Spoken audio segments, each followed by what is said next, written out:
आप सभी को नमस्कार। मैं उम्मीद करता हूँ आप सब अच्छे होंगे और सभी लोग पढ़ाई कर रहे होंगे। जैसा कि आप सभी लोगों को पता है कि अभी 15 मार्च से मध्य प्रदेश के अंदर एक एग्ज़ाम स्टार्ट होने वाला है जिसका नाम है ग्रुप टू सब ग्रुप 4। बहुत सारे बच्चे कमेंट करते हैं मुझे यूट्यूब पे, जब मैं लाइव आता हूँ मुझे खुद मैसेज भी करते हैं। मेरे टेलीग्राम चैनल जो बना हुआ है, ग्रुप जो बना हुआ है, उस पर भी मैसेज करते हैं कि सर आप थोड़ा सा हमें ये बता दीजिए कि जो इतना कम समय बचा हुआ है, लगभग अगर अपन आज से काउंट करें तो लगभग 18 दिन, 17-18 दिन बचे हुए हैं पेपर को। तो अब हमें क्या करना चाहिए? अब थोड़ी सी छोटी सी एक स्ट्रेटेजी बता दीजिए, इसलिए अपना ये जो अपना ड्यूरेशन है 15, 16, 16, 17 दिन का, तो इसके अंदर क्या करना चाहिए। तो देखिए, मैं आपको अब आज क्लियर खुल के बात करेंगे आज अपन, है ना।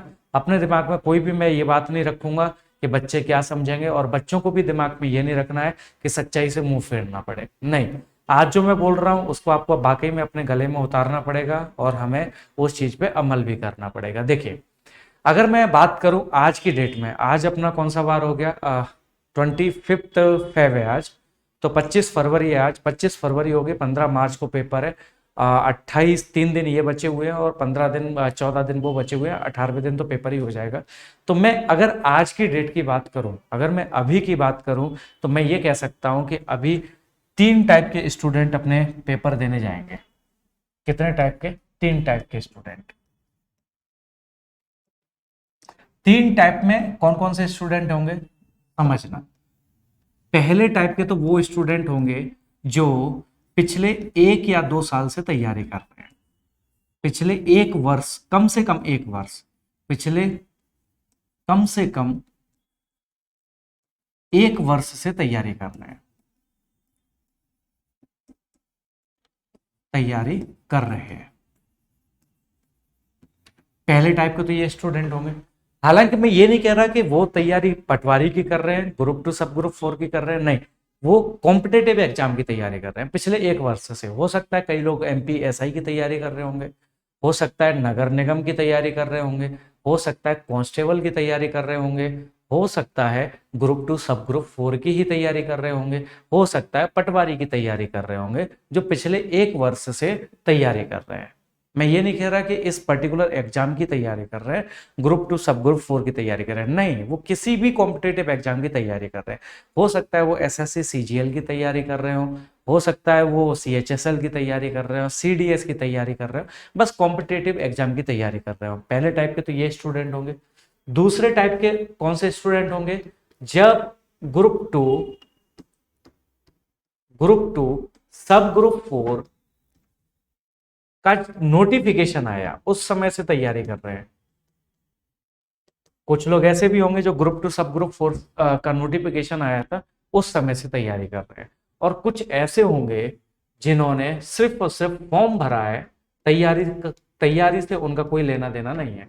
जिन्होंने सिर्फ और सिर्फ क्या करा है, फॉर्म भरा है, लेकिन तैयारी से उनका कोई लेना देना नहीं है, वो सिर्फ कर रहे हैं। अब यह है कि 15 दिन बचे हैं, 18 दिन बचे हैं, तैयारी मैंने आज तक तो की नहीं, अब मुझे क्या करना चाहिए। तो वी फ्रेंकली अगर मैं आप लोगों से बोलूं कि ग्रुप टू सब ग्रुप 4 की या किसी भी कॉम्पिटेटिव एग्जाम की तैयारी नहीं करी, उन्होंने सिर्फ फॉर्म भरे हैं, और आज से या पिछले 5-7 दिन से तैयारी अगर उसने करना चालू की है, तो उसके लिए पर, लेकिन उसने कंपटीशन की तैयारी नहीं करी, कभी नहीं तैयारी करी। वो सिर्फ आए, 35 साल उम्र हो गई, 40 साल उम्र हो गई, और सरकार ने हमें फॉर्म भरने की इजाजत दे दी है, हमने फॉर्म भर दिया, कभी तैयारी नहीं की, और अब हम 15 दिन जो बचे हुए हैं, 20 दिन जो बचे हुए हैं, उसमें तैयारी करने लग जाए। तो बी फ्रेंकली अगर मैं आप लोगों से बोलूं, तो इन लोगों के चांसेस न न के बराबर है। 99.99% चांसेस सिलेक्शन नहीं होने के बराबर है, जिन्होंने सिर्फ फॉर्म भर दिया, तैयारी कभी की नहीं, अब ये 18 दिन में तैयारी करना चाह रहे हैं। तो मैं मानता हूं कि इनके सिलेक्शन होने के चांसेस न के बराबर है। वो बात अलग है कि किस्मत अच्छी रही तो तुक्का लग गए, वो बात अलग है कि ईश्वरी कृपा रही तो सिलेक्शन हो गया, वो एक अलग मैटर है। समझ पा रहे हैं? वो एक्सेप्शनल केस होते हैं, कई ऐसे मैंने देखे हैं कई एग्जामों में, जिन्होंने कभी तैयारी नहीं करी, जीवन भर वो मतलब लपासी टाइप में उधम करते रहे, इधर उधर घूमते रहे हैं, और उल्टे सीधे काम करते रहे हैं, पेपर देने गए, किस्मत ने जोर मारा और सिलेक्शन हो गया। वो एक अलग टाइप के व्यक्ति हो जाते हैं, एक्सेप्शनल केस होते हैं। अब बात आती है इन 2 टाइप के व्यक्तियों की। ये दोनों टाइप के व्यक्ति सेम है, ये दोनों टाइप के व्यक्ति क्या है, बिल्कुल इक्वल है। इक्वल क्यों है? बल देखिए, इनको नहीं पता था पिछले एक वर्ष से कि मुझे क्या क्या पढ़ना है। इनको थोड़ी पता था कि भैया आगे जो पेपर आएगा उसमें मैनेजमेंट आएगा। इनको थोड़ी पता था, अगर कोई एसएससी की तैयारी कर रहा है तो उसने हिंदी नहीं पढ़ रखी होगी, है ना, बाकी सारे सब्जेक्ट पढ़ रखे होंगे, हिंदी और मैनेजमेंट नहीं पढ़ रखा होगा। कोई अगर एमपीएसआई की तैयारी कर रहा है तो मैनेजमेंट नहीं पढ़ रखा होगा। समझ पा रहे हैं? तो ये दोनों इक्वल हैं। ये दोनों इक्वल इसलिए हैं क्योंकि इनको भी तभी पता चला जब नोटिफिकेशन आया, और इनको तो पहले से इनको भी कब पता चला, जब नोटिफिकेशन आया। नोटिफिकेशन जब आया तब इन दोनों ने उस लेवल की उस हिसाब से तैयारी करना चालू करे। समझ पा रहे हैं? अगर इन्होंने तैयारी नोटिफिकेशन के समय से चालू करी होगी तो मैं उम्मीद करता हूं कि इनका लगभग 60 से 70% भाग कंप्लीट हो चुका होगा। कई लोगों का सिलेबस भी कंप्लीट हो चुका होगा, कई लोगों का बचा होगा, तो 60 से 70% भाग इन्होंने पढ़ाई कर चुके होंगे, ये है ना, 60 से 70% भाग पढ़ाई कर चुके होंगे। अभी बचा कितना है, 40, लगभग 30-40% बचा हुआ है। अब इस 30-40% में क्या करें? इस 30-40% में आप एक काम कर सकते हैं, अभी भी एक काम कर सकते हैं। 5 मार्च तक, मतलब अभी आपके पास 8 दिन है। इस 8 दिन के अंदर जितना आप लपेट सकते हो लपेट लो, जितना आप पढ़ सकते हो पढ़ लो। 5 मार्च तक, 6 मार्च तक, ज्यादा से ज्यादा 7 मार्च तक पढ़ लो, कोई दिक्कत नहीं। आप उतना पढ़ लें, उसके बाद में आपको क्या करना है, रिवीजन करना है। समझ पा रहे हैं? तो आप क्या करेंगे, पेपर से 15 दिन पहले, हो सकता है किसी का पेपर 30 मार्च को, तो उसे तो पूरा महीना मिल गया, उसके तो मजे ही मजे हैं। तो मैं उस हिसाब से बता रहा हूं, जिस दिन आपका पेपर होगा उससे 15 दिन पहले क्या करना है। अभी 15 दिन ही बचे, 18 दिन बचे हैं ज्यादा से ज्यादा, तो क्या करना है वो ध्यान से समझिएगा। देखिए, सबसे पहली चीज, अगर मैं मैथ्स की बात करता हूं तो आपने पढ़ाई की है, 60-70% भाग आपका कंप्लीट भी हो गया है। तो आप लोगों को क्या करना है, मैथ्स के अंदर वो चीज समझना।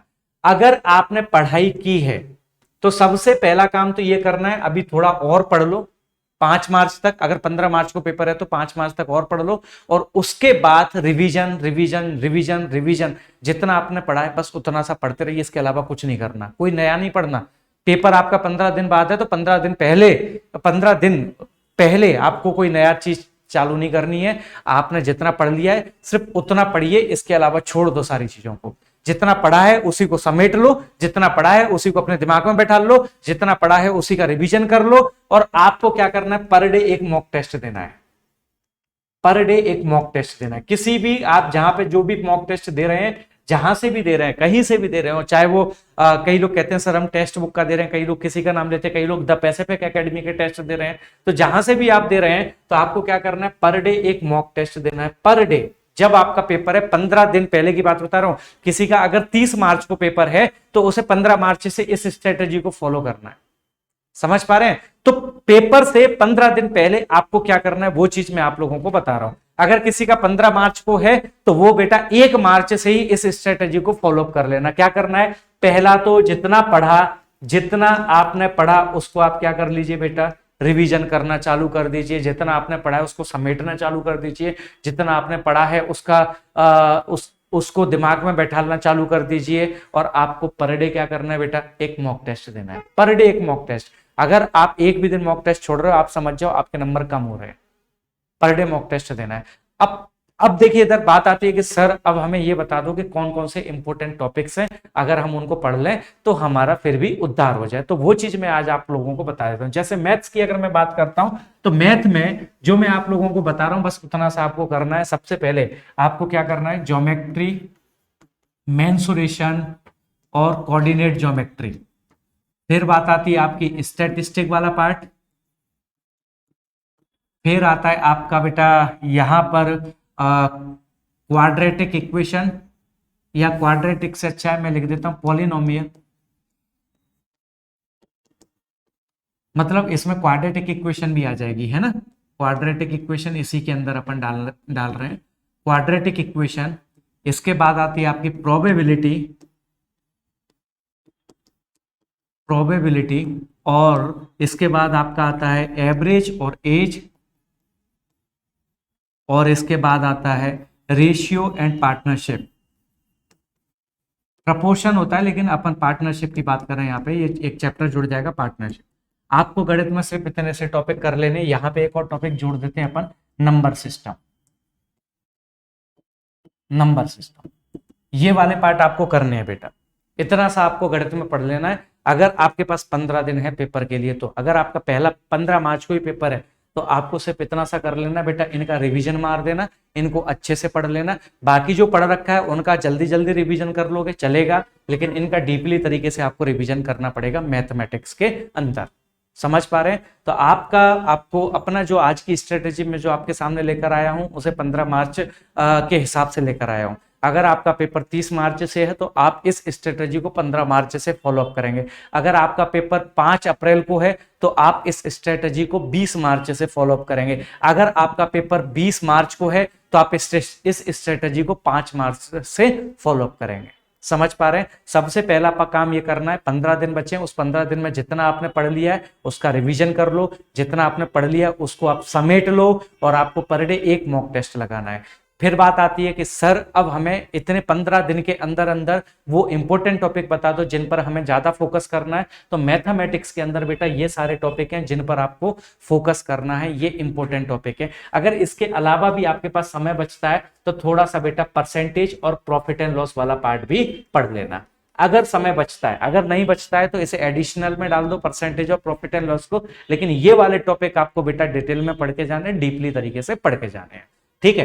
अब बात आती है, कई लोग कहते हैं सर रीजनिंग के अंदर क्या पढ़े। तो रीजनिंग के अंदर मैं आप लोगों को जो बता रहा हूं बस उतना सा आप कर लेना, अपना उद्धार होगा, यहाँ पे अपना काम चल जाएगा, अपना काम हो जाएगा। सबसे पहली चीज क्या पढ़ना है बेटा, अगर मैं रीजनिंग की बात करूं, यहाँ पे ब्लड रिलेशन पढ़ लेना। यहाँ पर ये सिर्फ 15 दिन की स्ट्रेटेजी के बारे में बात कर रहा हूं। डायरेक्शन पढ़ लेना बेटा। फिर बात आती है, यहां पर आपको सीरीज पढ़ लेना है। सीरीज में 2 पार्ट जरूर पढ़ना। पहला पार्ट ये है कि कौन सा रॉन्ग नंबर है, और क्वेश्चन मार्क, जैसे आपकी सीरीज दी है और यहां पर आपसे पूछ लिया अगला नंबर क्या आएगा, ये वाला सीरीज पढ़ लेना। इसके अलावा अगर मैं आप लोगों से बात करूं तो वेन डायग्राम पढ़ लेना, है ना, वेन डायग्राम पढ़ लेना है।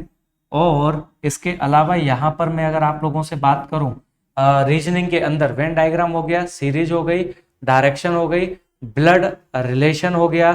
आप स्लोगिज्म पढ़ना है तो पढ़ लेना। स्लोगिज्म का मुझे तो नहीं लगता चांसेस कि उसका कोई क्वेश्चन आएगा, लेकिन स्लोगिज्म आप थोड़ा सा रिवीजन जरूर करके जाना बेटा स्लोगिज्म का, है ना। स्लोगिज्म आपने पढ़ा होगा, कई टीचरों ने पढ़ाया होगा, नहीं पढ़ रखा है तो कई रीजनिंग के टीचर यूट्यूब पर हैं, आप उनमें से चेक कर लेना कि हमें क्या पढ़ना है। इसके अलावा यहाँ पर मुझे कोई इंपॉर्टेंट टॉपिक लगता है तो वो है काउंटिंग फिगर। काउंटिंग फिगर पढ़ लेना, जैसे ट्राइंगल वगैरह दे देते हैं और उससे आपसे पूछ लेगा कि बेटा इसके अंदर कौन सा कितने आपके ट्राइंगल वगैरह बने हुए हैं। इस तरीके से काउंटिंग फिगर पढ़ लेना, और थोड़ा सा मिरर इमेज वगैरह पढ़ लेना। मिरर वाला इमेज जो है वो इतना इंपॉर्टेंट नहीं होगा, मिरर इमेज वाला बस इतना सा आपको पढ़ना है ना। रीजनिंग के अंदर इतना सा काम कर लेना। अब बात आती है, ये सारे के सारे जो मैं बता रहा हूँ चैप्टर, ये सारे के सारे चैप्टर, ये मत सोचना कि मैं अपनी मर्जी से बता रहा हूँ। कहीं ना कहीं से मैंने कई लोगों से पूछा, कई लोगों से डिस्कशन करा, तभी मैं इन चीजों को यहाँ पर लेकर आया हूँ। आपके सामने मैं ऑथेंटिसिटी के साथ लेकर आता हूँ। ये कब करना है बेटा, जब आपकी पढ़ाई में थोड़ी सी कमी रह गई हो। आपको क्या करना है, 15 दिन बचेंगे आपके पास, उस 15 दिन के अंदर आपको कुछ भी नया नहीं पढ़ना है। जितना आपने पढ़ लिया उसका रिवीजन कर दो। रिवीजन करने के बाद ये जो मैं इनपुट, जो टॉपिक मैं यहाँ पे लिखा रहा हूँ, इन टॉपिक्स के आप स्क्रीनशॉट ले लेना, और इन टॉपिक को आप थोड़ा सा डिटेल में पढ़ लेना। समझ पा रहे हैं? अगर आप इन टॉपिकों को डिटेल में पढ़ लेते हैं, आपका उद्धार हो जाएगा, आपका सिलेक्शन हो जाएगा। बात आती है, अगली बात आती है किसकी। कई लोग कहते हैं कि सर यहाँ पर हम क्या करें, तो मैं बात करता हूँ हिंदी और इंग्लिश की। इन दोनों के बारे में थोड़ा सा बता देता हूँ। दोनों को मैंने एक साथ क्यों रखा है, क्योंकि दोनों की दोनों एक दूसरे के पूरक हैं। आप अगर देखेंगे कि हिंदी में जो आएगा, आप ये मान के चलिए इंग्लिश में भी वही आने वाला है। जैसे अगर मैं हिंदी की बात करता हूँ, यहाँ पे शब्द आपको पढ़ने हैं। शब्द का मतलब क्या होता है, यहाँ पर आपको पढ़ना है बेटा पर्यायवाची, यहां पर आपको पढ़ना है बेटा एक कोई सेंटेंस होता है, उस सेंटेंस का एक शब्द होता है, एक शब्द होता है। आपने देखा होगा, जैसे अगर आप लोगों को कोई बड़ा सा सेंटेंस दे देगा और आपसे कहेगा कि बताइए वन वर्ड सब्सटीट्यूशन, जैसे अपन इंग्लिश में बोलते हैं। यहां पर अगर मैं और बात करूं तो विलोम, और अगर मैं बात करूं तो संधि, है ना। ये वाला पार्ट आपको पढ़ लेना है। पर्यायवाची पर्यायवाची और विलोम, और एक होता है मुहावरे और लोकोक्तियां, मुहावरे और लोकोक्तियां। हालांकि शुद्ध वर्तनी वगैरह, छंद, रस, ये सारी चीजें रहती हैं, छंद, रस, ये सारी चीजें रहती हैं। तो आपने हिंदी तो पढ़ ली होगी, तो हिंदी का पूरा रिवीजन कर देना।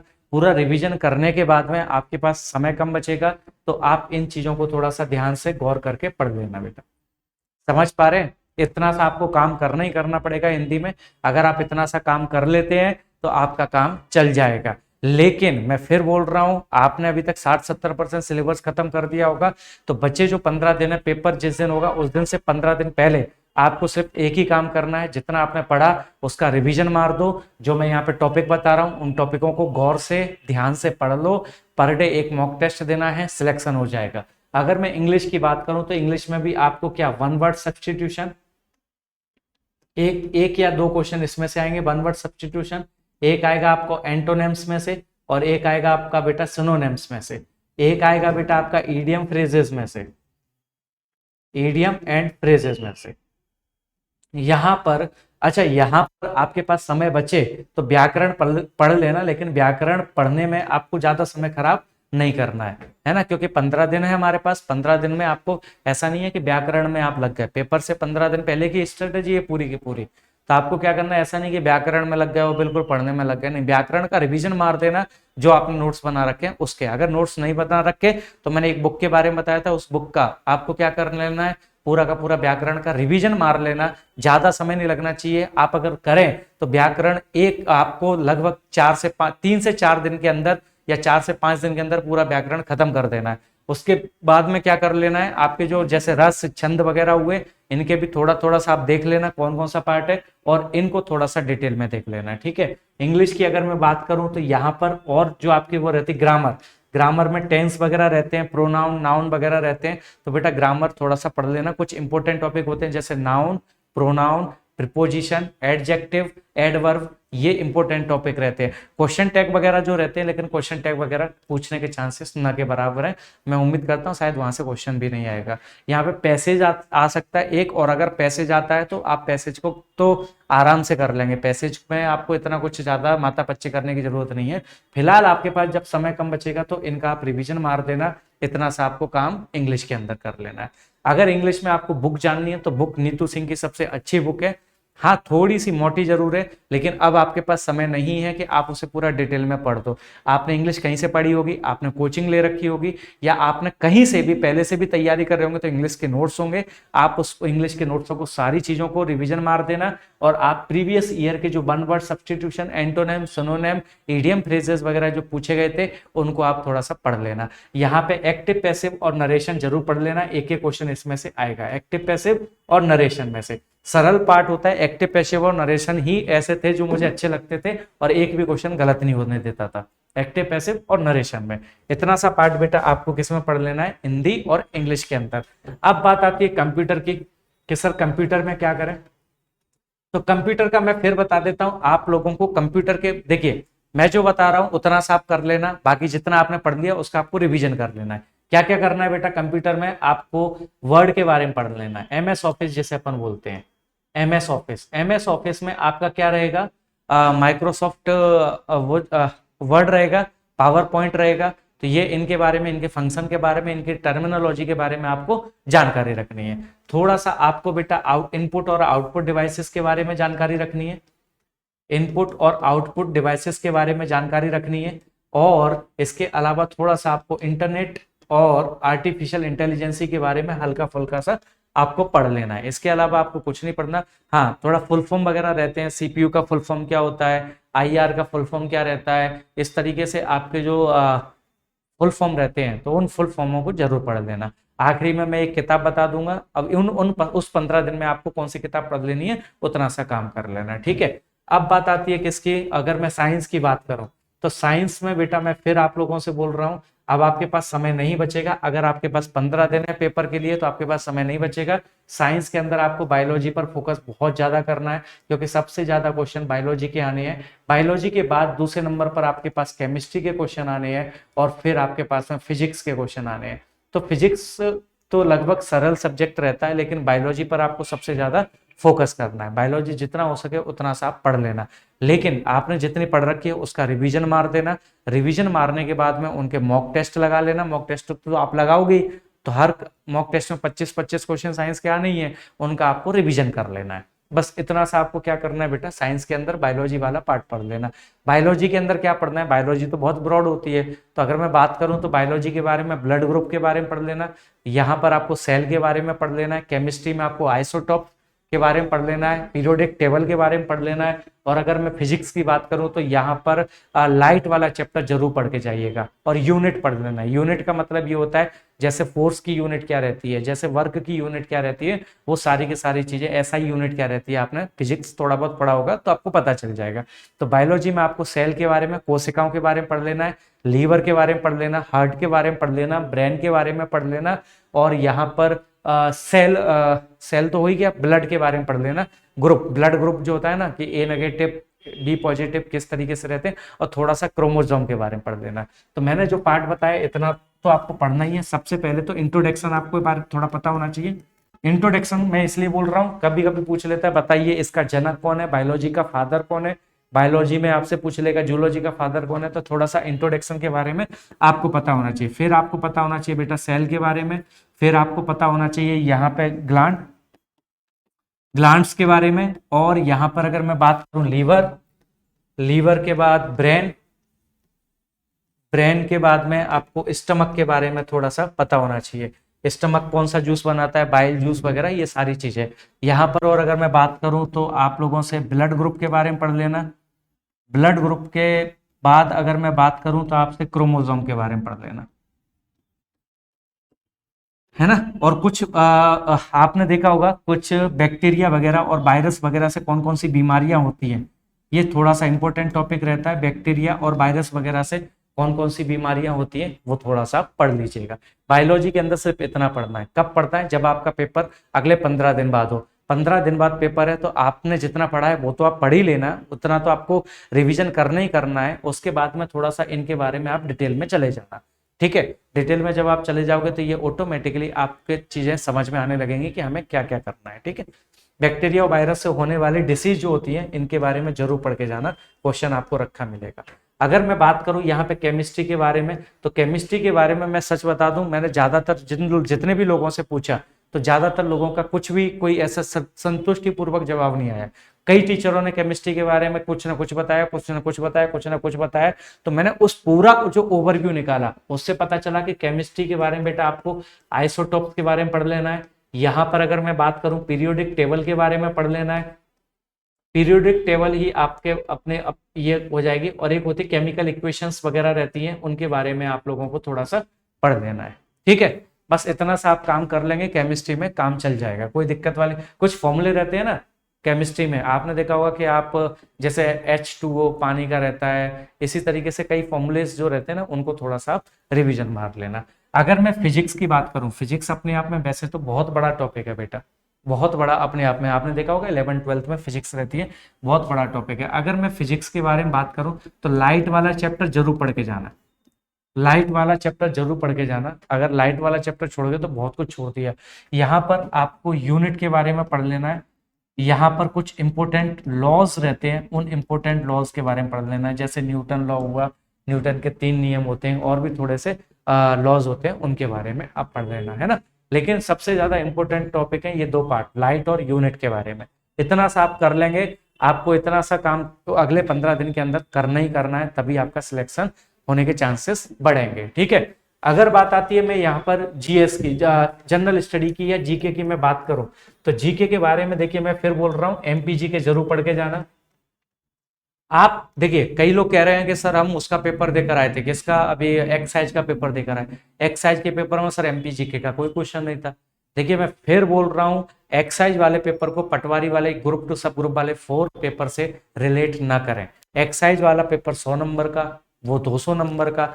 एक्साइज वाले में 3 ही टॉपिक आए थे, मैथ, रीजनिंग और जीके, और यहाँ पर आपके 8 टॉपिक हैं, तो उनका संबंध इससे बिल्कुल भी नहीं चलेगा, ठीक है।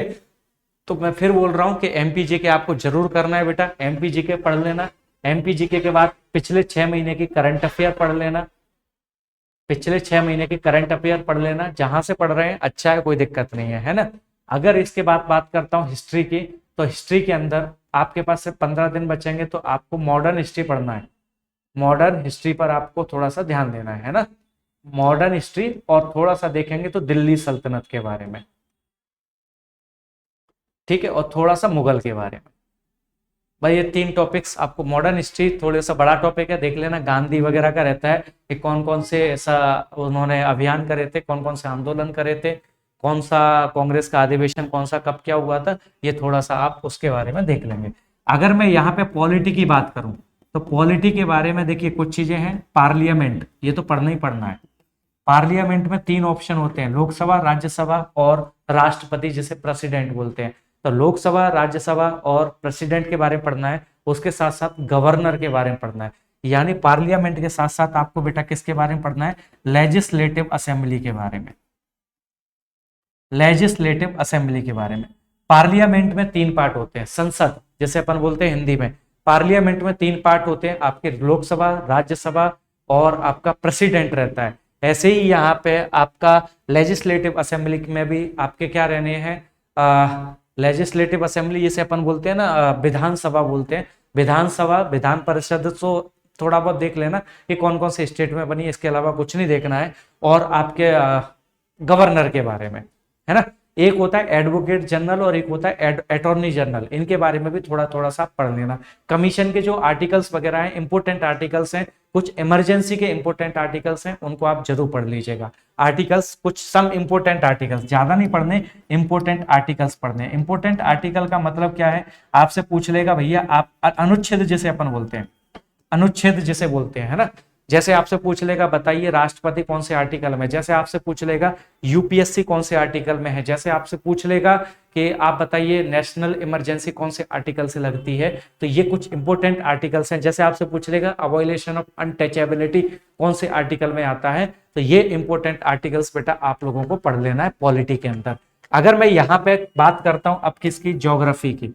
ज्योग्राफी के बारे में अगर मैं आप लोगों से बात करूं, तो ज्योग्राफी में बेटा आप लोगों को रिवर्स के बारे में पढ़ लेना है, नदियों के बारे में पढ़ लेना है। और रिवर्स के बाद में आप क्या पढ़ोगे, हिमालय वगैरह पहाड़ वगैरह रहते हैं, तो उनको थोड़ा सा आप देख लेना। बाकी तो ज्योग्राफी में ज्यादा कुछ पढ़ने के लिए नहीं बचेगा फिर आप लोगों के पास। यहाँ पे हिमालय वगैरह जो रहते हैं ना, चोटी वगैरह रहती है, जो आपके एमपी की जीके में ही, एमपी जीके का भी आप लोगों को पता होना चाहिए। ज्योग्राफी मध्य प्रदेश की जरूर पता होना चाहिए, तभी आपका काम चल पाएगा। क्योंकि आपसे पूछ लेगा भैया बताओ नर्मदा नदी की लंबाई कितनी है, तो वो एमपी जीके का भी क्वेश्चन हो गया, ज्योग्राफी का भी क्वेश्चन हो गया। आपसे पूछ लेगा गंगा की लंबाई बताओ, तो वो क्वेश्चन आपका ज्योग्राफी का हो गया। आपसे पूछ लेगा सबसे ऊंची चोटी बताओ, तो वो आपका ज्योग्राफी का क्वेश्चन हो जाएगा। थोड़ा सा इसके बारे में पढ़ लेना, थोड़ा सा प्लेट्यू के बारे में पढ़ लेना, पठार के बारे में। बाकी तो ज्योग्राफी में अपने आप में एक बड़ा टॉपिक है, बड़ा सब्जेक्ट है, बड़ा ब्रॉड है, तो इतना आपके पास समय बचेगा नहीं, इसलिए आपको ज्यादा कुछ फोकस नहीं करना है, ठीक है। अब बात आती है इकोनॉमिक्स के बारे में। देखिए इकोनॉमिक्स के बारे में मैं फिर बता देता हूँ, है ये अपने आप में बड़ी चीज, इकोनॉमिक्स बड़ी चीज है। लेकिन आपको जो फिलहाल जो पढ़ लेना है, रेट के बारे में पढ़ लेना है। रेट का मतलब है कितनी दर चल रही है, रेपो रेट क्या है, रिवर्स रेपो रेट क्या है, बैंक रेट क्या है, इंटरेस्ट रेट क्या चल रही है, ये थोड़ा सा इसके बारे में पढ़ लेना। अभी वर्तमान में कौन गवर्नर है आरबीआई का, बैंक कितनी है, नेशनलाइज्ड बैंक कितनी है, और उन बैंकों का भी गवर्नर कौन है, और उसका बैंक का गवर्नर पीछा कौन था, और कौन सा बैंक है, कौन से बैंक का किधर हेडक्वार्टर है। ये इंपॉर्टेंट जानकारी आपको इकोनॉमिक्स के बारे में पढ़ना है।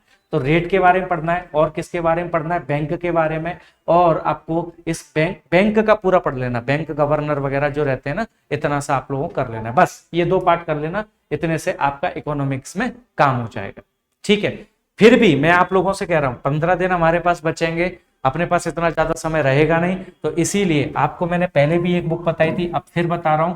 बुक है मनोहर पांडे की। बस 15 दिन के अंदर इस किताब को पढ़ लेना, इस किताब में आपके सारे कवर हो जाएंगे। मनोहर पांडे की 15 दिन में आपको क्या करना है, 15 दिन में जितना आपने पढ़ा है उसको तो आप लपेट लेना, जितना आपने पढ़ा है उसका आप रिवीजन कर देना, जितना आपने पढ़ा है उसको तो जहन में उतार लेना। उसके बाद क्या करना है, इस मनोहर पांडे की 25 रुपए की किताब आती है, छोटी सी किताब है, पतली सी किताब है, 25 रुपए की किताब आती है। तो यहां से आपका ज्योग्राफी, यहां से आपका इकोनॉमिक्स, यहां से आपका हिस्ट्री, यहां से आपकी पॉलिटी, यहां से आपका कंप्यूटर, यहां से आपका साइंस, यहां से आपका करंट अफेयर, करंट अफेयर, ये थोड़ा थोड़ा सा कवर हो जाएगा। 15 दिन है, 15 दिन में आपने क्या करा, जो आपने पढ़ा था उसका रिवीजन मार दिया। उसका रिवीजन मारने के बाद में आप पर डे मॉक टेस्ट लगा रहे हो। पर डे मॉक टेस्ट लगाने के बाद में इस किताब को थोड़ा सा पढ़ लेना, तो ये सारा का सारा पार्ट बेटा आपका थोड़ा थोड़ा सा कवर जरूर हो जाएगा। इतना कवर जरूर हो जाएगा कि जब आप पेपर देने बैठोगे तो आप ब्लैंक नहीं होगे, बल्कि आपको चीजें आ रही होंगी। समझ पा रहे हैं? तो ये जरूर कर लीजिएगा। मैं फिर बोल रहा हूं, आपको ये किताब जरूर करनी है जो 15 दिन के अंदर आपको करना है। पहला काम क्या करना है, जो पढ़ा है उसको रिपीट कर लेना है। जो मॉक टेस्ट है उन मॉक टेस्ट को लगाना है पर डे एक, और उसके बाद में आपको मनोहर पांडे में ये किताब पढ़ लेनी है आपको। और जो मैंने गणित में बताया वो तो आपको करना ही करना है। बाकी और कौन से सब्जेक्ट बच गए, अपना एक और पार्ट बच गया जिसे अपन कहते हैं मैनेजमेंट। अब मैनेजमेंट के बारे में आप भी नए हो, मैं भी नया हूं, और जो पेपर स्टूडेंट देने वाले हैं वो सभी नए हैं। मैनेजमेंट अपने आप में एक बहुत बड़ा टॉपिक है, 2-2 साल एमबीए हो जाती है इस टॉपिक पर, तो ये कोई छोटा मोटा टॉपिक नहीं है। आपके भी अगर 15 नंबर आ रहे हैं तो आप ये मान के चलें सभी के 15 नंबर आ रहे हैं। फिर भी मैं आपको बता देता हूं, मैनेजमेंट में 2017 में और 2021 में मिलाकर जो पेपर हुए थे, टोटल कितने पेपर, 2017 में 12 पेपर हुए थे, तो 300 क्वेश्चन वहां हो गए। 3 पेपर 4 पेपर अभी 2020-21 में हुए, तो 100 क्वेश्चन वहां हो गए। 400 क्वेश्चन के ऑब्जेक्टिव जो हैं उनको आप पढ़ लो। इसके अलावा 15 दिन के अंदर कुछ नहीं करना है। टाइम ही नहीं है कि आप मैनेजमेंट करने बैठोगे 2 साल का टॉपिक आप 15 दिन में करोगे, ऐसा हो नहीं सकता है। इसीलिए आपको क्या कर लेना है कि जो आपके प्रीवियस ईयर के पेपर हुए थे उन क्वेश्चनों को आप लगा लेना। 400 क्वेश्चन आप जब पढ़ के जाएंगे तो 25 में से आराम से 15 प्लस नंबर आप ला सकते हैं। इसके अलावा आपको कुछ नहीं करना। तो मैंने जो अभी तक आपको स्ट्रेटेजी बताई, वो स्ट्रेटेजी बताई है आपका जिस दिन पेपर होगा उस दिन से 15 दिन पहले आपको क्या करना है।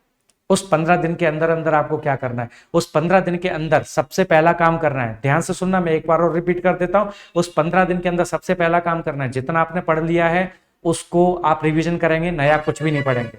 दूसरा, आपको क्या करना है, पर डे एक मॉक टेस्ट देना है। तीसरा, आपको क्या करना है, जो मैंने यहां पे टॉपिक्स बताए हैं उन टॉपिक को गहन चिंतन के साथ में पढ़ना है। और चौथा, आपको क्या करना है, अपने आप को मोटिवेट करते रहना है। सबसे इंपॉर्टेंट पार्ट, अपने आप को मोटिवेट करते रहना, तभी आपका सिलेक्शन होगा। अगर आपने थोड़ी बहुत भी लापरवाही अब बरत दी तो आप ये मान के चलिए हमारे जीवन की 1 साल कम हो जाएगी, नौकरी भी ना लगे। इसलिए लापरवाही मत बरत देना, यही समय है सिलेक्शन लेने का। ठीक है, अब बिना अपन वीडियो को ज्यादा बड़ा करें, आज के लिए इतना ही काफी करते हैं। जय हिंद दोस्तों। बाकी मैं यूट्यूब पर लाइव आता हूं, आप जरूर मेरे साथ लाइव जुड़ते रहें।